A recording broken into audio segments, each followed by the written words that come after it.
Pas trop droit ça. C'est droit. Bonjour à tous. Alors aujourd'hui on se retrouve dans une nouvelle vidéo. Vidéo voyage. Donc voyager sans se ruiner. Voilà, donc je pense que vous l'avez vu au titre. Tout d'abord en fait je vais vous donner quelques conseils pour pouvoir voyager sans se ruiner, parce que même si nous sommes actuellement en quarantaine à l'heure où je tourne cette vidéo, en tout cas je voulais apporter tout mon soutien au personnel médical, aux infirmiers, aux médecins, chirurgiens, etc. Les pompiers, le SAMU, les policiers. Voilà, vraiment tout mon soutien. J'espère s'en sortir de ce virus et on va bien s'en sortir. En tout cas, voilà, j'apporte mon soutien également à toutes les familles des victimes. Et voilà, donc restez chez vous, au moins on limite la propagation de l'épidémie. Et puis alors, je suis quand même là pour vous divertir, parce que je pense que toutes les personnes qui sont chez elles en quarantaine, il faut bien s'occuper. Donc je me suis dit, allez, je vais vous faire une petite vidéo. Donc aujourd'hui je vais vous parler des voyages.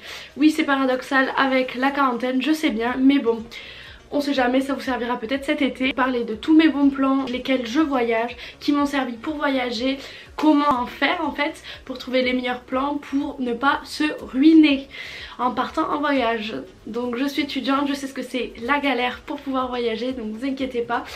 J'ai essayé de vous trouver quelques bons plans vus et revus sur YouTube, parce qu'il y a plein de vidéos sur ça, donc je me suis dit on va faire un petit mixte des bons plans de Lélé et on verra bien. Mon premier bon plan, c'est les sites d'enchères. Alors les sites d'enchères, par exemple, moi je suis déjà partie en voyage avec un site d'enchères qui s'appelle Loisirs Enchères. Loisirs Enchères, c'est quoi? C'est en fait une application sur le téléphone.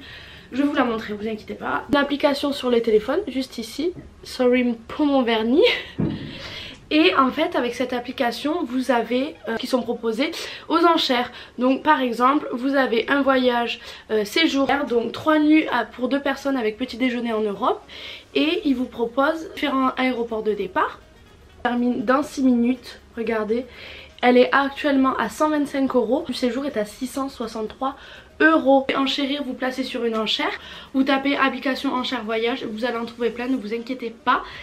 Donc avec cette application je suis partie au Maroc, à Marrakech en octobre dernier, et je pense que c'était hyper cool. J'ai eu accès à un séjour pour 2 personnes. Avec ma soeur on en a pris 2, au moins on est parti à 4. Intéressant, en tout cas le prix, on a payé 150 € pour 4 nuits, petit déjeuner compris, petit aéroport au Riyad. Donc comment vous dire que c'est hyper avantageux, c'est vraiment accessible à tous. Vous rajoutez juste le billet d'avion, sachant qu'au Maroc on peut manger pour peu, dans un riad hyper joli, enfin c'était vraiment très joli, avec une piscine.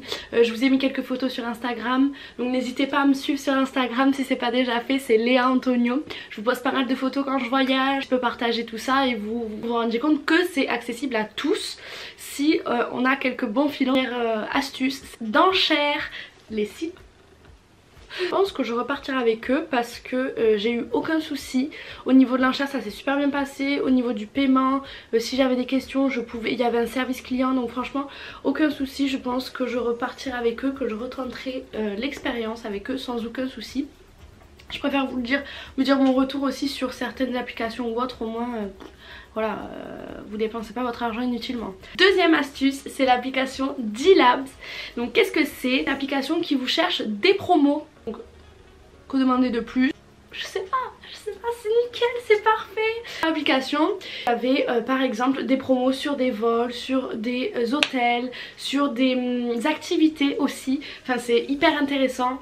J'ai pas encore testé l'application, mais j'ai déjà vu des vidéos de personnes ou des retours qui l'ont utilisé et qui n'ont pas eu de soucis. Je pense que ça doit le faire. Donc c'est une application comme ceci, hop, et quand vous l'ouvrez en fait vous avez toutes les promos qui sont présentées sous cette forme. Vous avez vraiment énormément de promotions sur cette application. Par exemple il y avait une promotion sur des AirPods, regardez, 130 € réduction, c'était à 130 € au lieu de 179 €. Donc voilà, vous avez plein de réductions, que ça soit sur des accessoires, mais également là dans cette vidéo je vais vous parler des voyages. Donc vous avez des promotions sur des vols, enfin sur des hôtels, c'est hyper intéressant. Donc si un jour je le teste, je vous en dirai des nouvelles, parce que j'aimerais bien faire une vidéo, j'en aurais besoin dans cette vidéo, donc je vous tiendrai au courant. Donc voilà, vous avez des applications d'enchères, vous avez des applications qui vous trouvent des promotions, vous avez également, on peut commencer à trouver quelques trucs intéressants par-ci par-là. Ensuite, troisième option, attention. Troisième option, je pense que vous connaissez, bon là j'ai pas fait très original mais c'est vrai que moi je l'ai déjà utilisé, c'est par exemple tout ce qui est TripAdvisor, Kayak, Trivago, enfin voilà, tous ces comparateurs, que ce soit des comparateurs de vol, des comparateurs d'hôtels, par exemple ça peut vous aider à trouver les meilleurs vols au meilleur prix, les moins chers, donc ça je pense que vous connaissez. Ensuite il vous faut peut-être vous y prendre à l'avance pour trouver les vols les moins chers, mais bon je pense que je ne vous apprends rien, soit à l'avance soit parfois si vous avez de la chance à la dernière minute quand les avions sont pas complets, vous avez certains billets d'avion qui sont moins chers, d'où les promotions sur par exemple Dilab, ça vaut vraiment le coup parfois, d'autres fois non, mais il vous faut comparer en fonction du pays où vous allez pour pouvoir vous organiser tout simplement et trouver le moins cher. Ah oui, par rapport à Kayak, quelque chose qui est hyper intéressant, si par exemple vous ne savez pas trop où aller mais vous avez un budget, admettons que vous avez 100 €, pas plus, ben, par exemple sur Kayak vous mettez votre prix, vous réglez en fait avec le curseur minimum et votre maximum que vous pouvez dépenser par exemple dans votre billet d'avion et votre hôtel, et il va vous mettre une map monde et ensuite vous aurez différents prix qui seront directement affichés sur la map monde, donc vous aurez différentes destinations et je trouve ça hyper bien ce système parce que des fois par exemple un week-end on a 150 € de côté, on veut se faire un petit week-end mais on sait pas où, et ben hop on regarde la map monde et ça peut nous faire découvrir des pays qu'on n'a pas pensé à y aller. Deuxième astuce, ce que je fais souvent quand je pars en voyage, je regarde le coût de la vie dans le pays. Je regarde le coût de la vie dans le pays. Pourquoi? Tout simplement parce que ça peut nous donner une ordre d'idée pour nous faire aussi un budget. Par exemple si vous partez à New York ou si vous partez à Marrakech, ça va pas être le même budget. New York c'est un budget qui est assez conséquent, il faut se le dire, la nourriture est très chère, vous avez les tips, les taxes à rajouter, vous êtes au restaurant ou autre, vous laissez souvent des pourboires, enfin vous êtes obligé entre guillemets, donc c'est pas pareil. Par exemple vous allez au Maroc, vous allez pouvoir manger pour 5 €. À New York vous n'allez pas pouvoir manger pour 5 $, enfin vous allez pouvoir manger pour 5 $ mais ça va être que du fast food. À Marrakech ça va être vraiment au restaurant. Vous voyez, si vous allez faire un restaurant au Maroc, un restaurant à New York, c'est pas le même prix, donc il vous faut comparer le coût de la vie dans les deux pays pour ensuite pouvoir vous organiser, vous faire un petit budget, par exemple en fonction des jours, combien vous allez pouvoir mettre chaque jour dans la nourriture, combien vous allez pouvoir mettre dans les activités. Vous voyez, ça s'organise parce que sinon vous allez être largué, vous allez faire péter le compte et vous allez rentrer, vous allez être ruiné et c'est pas ça qu'on cherche. Justement c'est voyager sans se ruiner, c'est de s'organiser, de pouvoir comparer. Au Maroc vous avez des restaurants touristiques sur certaines grandes places ou autres, où là vraiment vous voyez que vous avez par exemple une salade, vous allez la payer 10 € alors qu'au Maroc une salade ça vous coûte 4 €, vous voyez. Donc renseignez-vous, regardez sur les sites internet, il y a plein de blogueuses qui font des articles sur différentes villes dans le monde, sur différents pays, je trouve ça hyper intéressant. Moi souvent j'ai lu des articles pour pouvoir me repérer. Ma soeur qui organise très bien les voyages, Mathilde, au Maroc elle nous avait organisé tout le voyage. Ce voyage pendant 5 jours on a pu faire énormément de choses, vraiment énormément de choses. Privé on a pu faire énormément de choses avec un budget qui restait vraiment raisonnable. Comment on a fait? Tout simplement on s'est organisé, les restaurants on n'allait pas dans les lieux touristiques, on allait dans les lieux typiques où les Marocains par exemple allaient. Enfin, en plus c'est hyper intéressant au niveau culturel, vous n'allez pas dans une grande chaîne ou autre, enfin ça sert à rien. En France il y a des grandes chaînes, n'allez pas par exemple dans un autre pays pour aller dans la grande chaîne, ça sert à rien. Allez dans des restos typiques, dans des restos, enfin dans des endroits que vous ne trouverez pas dans votre pays, des endroits qui vont vous apporter quelque chose au niveau culturel. C'est ça aussi qui est intéressant dans chaque voyage. Ensuite vous avez beaucoup de choses quand vous êtes étudiant qui sont réductions tout simplement, où vous avez des réductions. Je pense notamment quand on est allé au Maroc, Jardin Majorelle, donc il y a le Jardin Majorelle, donc l'ancienne maison d'Yves Saint Laurent, par le musée d'Yves Saint Laurent et Majorelle. Pour faire ces trois musées, normalement c'était à peu près 20 € tarif adulte, quand vous êtes étudiant c'est 5 €. Et donc renseignez-vous, par exemple j'avais pris les places sur internet, j'avais payé 5 € pour faire les 3 musées. Voilà, renseignez-vous avant, prenez sur internet les places, au moins vous faites pas la queue, vous avez plus de temps, vous faites pas la queue, vous payez moins cher. Qu'est-ce qu'on demande? Que demande le peuple? Rien du tout. Alors voilà, c'est tout simplement, c'est vraiment hyper cool, je trouve. Enfin, je trouve que c'est bien qu'on mette en place des choses pour les jeunes que d'autres pays ne font pas. Bref, je m'égare pour changer. Donc auprès des locaux, par exemple à New York aussi, on demandait souvent ceux qui travaillaient à la réception de l'hôtel, vous pensez de quoi de tel restaurant, des restaurants typiques à New York, enfin au Maroc pareil, c'est hyper intéressant, n'hésitez pas à échanger avec les locaux, ils vont vous donner des bonnes adresses. Voilà, et vous aurez moins de chances de vous faire avoir que d'aller dans des lieux touristiques où il n'y a rien d'intéressant d'aller dans des restaurants touristiques, dans des gros tours opérateurs. Enfin voilà, vous allez dans un pays, c'est pour découvrir le pays, pas pour découvrir les tours opérateurs. Autre astuce pour le logement, vous avez le Airbnb comme d'habitude. Vous avez Airbnb, Abritel. Moi personnellement Airbnb, j'ai eu une mauvaise expérience avec à New York qui nous a annulé la veille de notre départ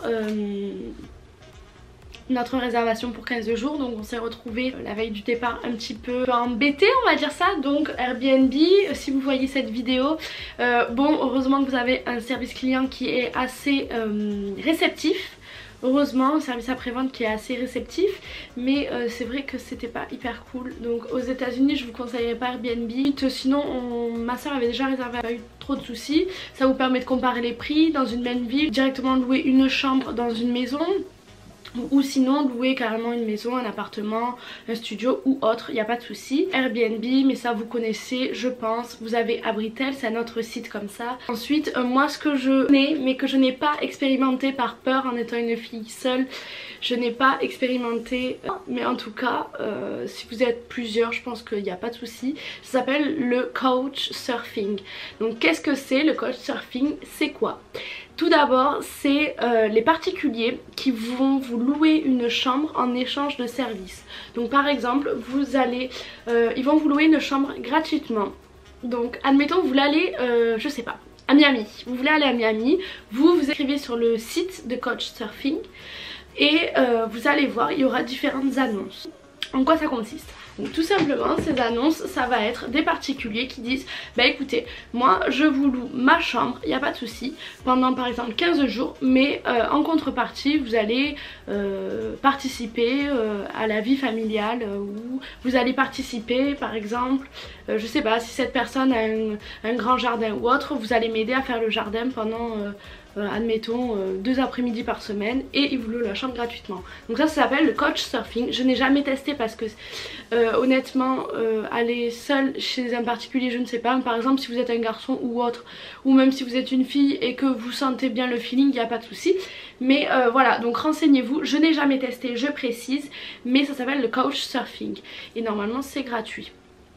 Voilà, donc ça peut être une très bonne astuce. En Australie ils l'utilisent énormément, je le sais, parce qu'en Australie il y a beaucoup de fermes et du coup les gens hébergent les étudiants en échange de travail par exemple dans leur ferme ou autre, en échange de services rendus. Allez sur Couchsurfing, le site internet, et vous aurez toutes les explications. Voilà, donc si vous voulez le tester, tenez-moi au courant. Je pense que j'ai fait le tour de mes petits conseils. Si vous avez d'autres conseils n'hésitez pas à me le dire, surtout n'hésitez pas à mettre un petit commentaire. N'oubliez pas de vous abonner, évidemment. N'oubliez pas de faire la cloche de notification s'il vous plaît. Au moins vous avez toutes les notifications par rapport aux vidéos quand elles sortent directement. Donc c'est parfait, allez-y, allez-y. Merci, bisous, j'espère que cette vidéo vous aura aidé un petit peu pour voyager sans se ruiner. Et puis voilà. Bon confinement et restez chez vous surtout.